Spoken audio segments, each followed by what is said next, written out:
ফরাসি তারকা স্ট্রাইকার করিম Benzema Saudi pro লিগের নতুন ক্লাব আল হেলালকে এশিয়ার রিয়াল মাদ্রিদ বলে মন্তব্য করেছেন। নতুন ক্লাবে যোগ দিয়ে তিনি জানান, আল হেলালের হয়ে আরও বেশি শিরোপা জেতাই তার প্রধান লক্ষ্য। গত সপ্তাহে লিগের শীর্ষে থাকা আল হেলালে যোগ দেন 2022 সালের ব্যালন ডিওর জয়ী এই ফুটবলার।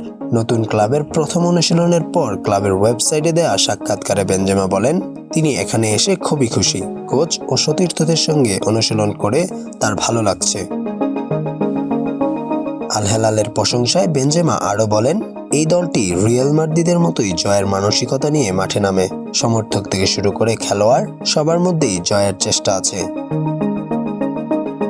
এদিকে বেনজেমার আল হেলালে যোগ দেয়া নিয়ে তার সাবেক রিয়াল মাদ্রিদ সতীর্থ এবং আল নাসেরের অধিনায়ক ক্রিস্টিয়ানো রোনালদো নাখোশ হয়েছেন বলে জানা গেছে। অভিযোগ রয়েছে, সৌদির পাবলিক ইনভেস্টমেন্ট ফান্ড PIF আল নাসেরের তুলনায় আল হেলালকে বেশি সুবিধা দিচ্ছে।